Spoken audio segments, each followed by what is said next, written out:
అనగనగా ఒక కళింగపట్నం. అక్కడ ఒక బ్రాహ్మణ కుటుంబం ఉండేది. అయితే ఆ బ్రాహ్మణ కుటుంబంలో ఆయనకి భార్య ఫస్ట్ చనిపోతుంది. ఆమె చనిపోవడం వల్ల వాళ్ళ పెద్దవాళ్ళు మళ్ళీ అతనికి పెళ్లి చేస్తారు. కానీ ఆ బ్రాహ్మణుడికి అప్పుడే సుశీల అనే కుమార్తె ఉంటది. మొదటి భార్యకు పుట్టిన ఆమె సుశీల అనే కుమార్తె ఉంటది. అయితే ఆ అమ్మాయి ఉండగా మళ్ళీ వాళ్ళ నాన్న ఏం చేస్తాడు, పెళ్లి చేసుకుంటాడు. బ్రాహ్మణుడు పెళ్లి చేసుకుంటాడు. మారు తల్లి వచ్చేస్తుంది. అయితే ఆమెకు కూడా 6 పిల్లలు పుడతారు.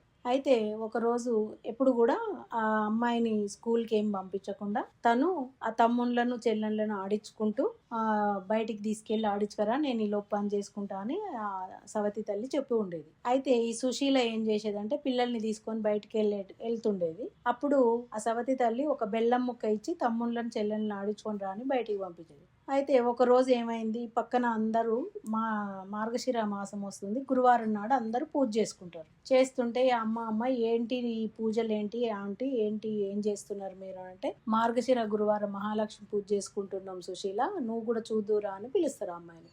సరే అని ఆ అమ్మాయి కూడా పోయి చూస్తుంది. ఆ అమ్మాయికి చాలా నచ్చుద్ది అన్నట్టు, మార్గశిర మహాలక్ష్మి పూజ చేయడం చాలా నచ్చుద్ది. చూసి ఈ అమ్మాయి కూడా ఏం చేస్తుందంటే, నేను కూడా చేసుకుంటా అని ఒక బంకమట్టి తెచ్చి ఆ బంకమట్టితోటి మహాలక్ష్మిని చేసుకుంటుంది. మహాలక్ష్మిని చేసుకొని ప్రతి గురువారం కూడా ఈ అమ్మాయి ఏం చేస్తుందంటే ఈ వాళ్ళ అమ్మ ఇచ్చిన బెల్లం ముక్కనేమో నైవేద్యం పెడుతుంది. తర్వాత ఆ పూలు ఇవన్నీ ఏముండవు కదా, జిల్లేడు పూలు తెచ్చి అమ్మవారికి పెట్టి ఈ బెల్లం ముక్క నైవేద్యం పెట్టి ప్రతిసారి మార్గశిర గురువారం మహాలక్ష్మి పూజ చేసుకుంటుంటది. అయితే ఇలా చేసుకుంటుంటే ఆ అమ్మాయి వాళ్ళ ఇంట్లో కూడా కొద్దిగా ఇంప్రూవ్మెంట్ మంచిగా ఉంటుంటది అన్నట్టు. అమ్మవారు మంచిగా కల్పించి మంచిగా కలిసి వస్తుంది వాళ్ళకి. అయితే ఒక రోజు ఏం చేస్తారంటే, ఆ అమ్మాయికి 14 ఏళ్ళు వచ్చిన తర్వాత పెళ్లి చేస్తారు. పెళ్లి చేసిన తర్వాత ఆ అమ్మాయి అత్తవారింటికి వెళ్ళేటప్పుడు ఏమవుతుందంటే, ఆ మహాలక్ష్మి బొమ్మను చేసుకుంటది కదా, ఆ బొమ్మను చేసుకున్న మహాలక్ష్మి అమ్మవారి బొమ్మను కూడా తీసుకొని వెళ్ళిపోవడం వల్ల అమ్మవారిని తీసుకొని వెళ్ళిపోవడం వల్ల వాళ్ళ అమ్మగారి కుటుంబం ఏమైందంటే మెల్లగా క్షీణించిపోతుంటది. ఆ అత్తగారి కుటుంబం మాత్రం పైకి వస్తుంటది. అయితే ఇదంతా ఆలోచిస్తూ ఒక రోజు అసలు తల్లిదండ్రులు ఎలా ఉన్నారో కబురు తెలుసుకుందామని అడుగుతుంది. అంటే లేదా అక్క, ఇట్లా అంతా తిండికి కూడా ఇబ్బంది అవుతుంది, మాకు చాలా ఇబ్బంది అవుతుంది అక్క అని చెప్తాడు ఆ అబ్బాయి వచ్చి, తమ్ముడు వచ్చి.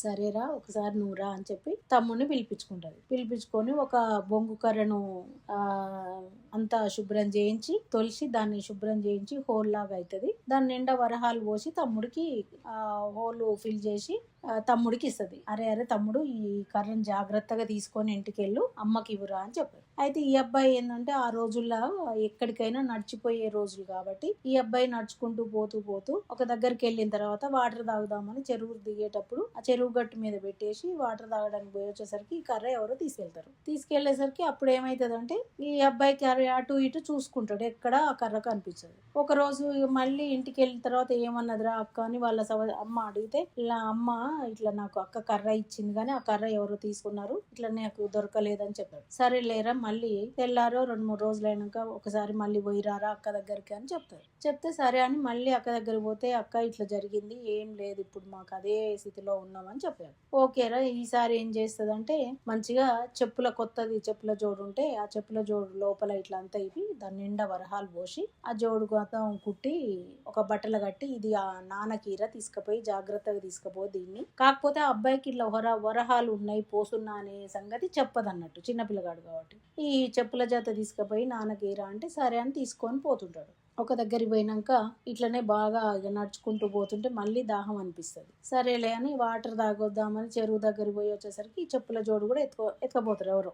అరే మళ్ళీ అక్క ఇచ్చిన ఇట్లా పోయినాయి అమ్మగా అని సరే అని వెళ్ళి వాళ్ళ అమ్మకి చెప్తాడు, ఇట్లా జరిగిందమ్మ మళ్ళీ కూడా అంటే, ఇక మనం ఏం చేస్తాంరా, మన దరిద్రం ఇంతే, ఇక ఏం చేస్తాం అది అని ఇక మళ్ళీ బాధపడుతుంది. మళ్ళీ కొద్ది రోజులు అయినాక మళ్ళీ పంపిస్తుంది అన్నట్టు. అయితే ఈసారి వాళ్ళ అక్క ఏం చేస్తుంది, ఒక గుమ్మడికాయ తెప్పించి దాన్ని మంచిగా గింజలు అవన్నీ తీసేసి దాని నిండా వరహాలు పోషిస్తే సరే అని తీసుకొని పోతుంటే ఆ గుమ్మడికాయ కూడా ఎవరో ఎత్తుకపోతారు. అరే ఇన్నిసార్లు చేసినా ఇట్లా అవుతుంది ఏంటి ఇట్లా మా అమ్మ వాళ్ళకి ఏంది కలిసి రావట్లేదని ఈ సుశీల చాలా బాధపడుతుంటది. అయితే ఒక రోజు ఇక వాళ్ళ అమ్మ ఏం చేస్తుంది, ఇది అంతా కాదులే, నేనే వెళ్ళొస్తా అక్క దగ్గరికి అని చెప్పి ఆమె 2 పిల్లల్ని తీసుకొని వాళ్ళ బిడ్డ దగ్గరికి వచ్చేస్తుంది. అయితే బిడ్డ చెప్తుంది, అమ్మ మార్గశిర గురువారం మహాలక్ష్మి పూజ చేసుకుందాం, నువ్వు కూడా చేసుకుందువు, నువ్వేం తినకుండా ఉండు అని చెప్తుంది. సరే అమ్మ అని చెప్పి అయితే అప్పుడు పిల్లలకు సద్దన్నం కలుపుతూ తను కూడా ఒక ముద్ద తింటది అన్నట్టు.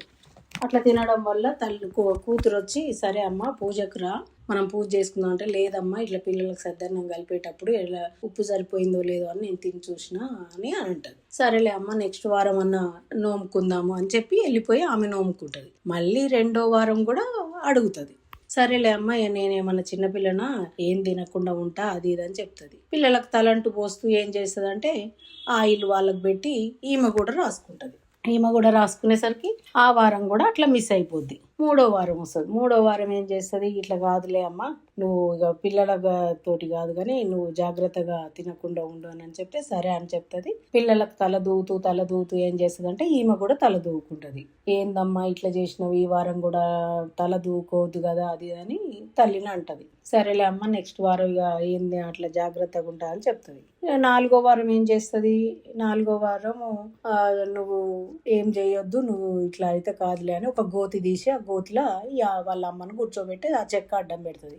ఈ పిల్లలు ఏం చేస్తారంటే తింటూ అరటి పండ్లు తింటూ ఆ తొక్క అందులో పడేస్తారు. ఈమె ఏదో ఆలోచన చేసుకుంటూ ఏం చేస్తారంటే సుశీల వాళ్ళమ్మ మర్చిపోయి ఆ అరటి పండు తొక్కలో ఉన్న గుజ్జును తినేస్తుంది. అమ్మ రా మనం నోముకుందాం రా అని అనగానే ఈమె ఏం చేస్తుంది, అమ్మ మర్చిపోయి నేను ఇట్లా అరటి పండు తొక్క గుజ్జు తిన్నా అని అంటే, ఏందమ్మా మీ దరిద్రం ఎట్లా పోతుంది, నువ్వు ఇట్లా చేస్తే అది ఇదని కొద్దిగా కోప్పడ్డట్టు అని, సరేలే అమ్మ నిజాయితీగా నిజం చెప్పింది కాబట్టి అవనేమనొద్దు అనుకొని ఓకే అని లాస్ట్ వారం అన్నా నువ్వు ఇప్పుడు ఇట్లా ఉండాలని లాస్ట్ వారం ఏం చేస్తుంది అంటే వాళ్ళ అమ్మ కొంగును ఈమె కొంగుకు ముడేసుకొని పనంతా చేసుకొని నోచుకుంటారు అన్నట్టు.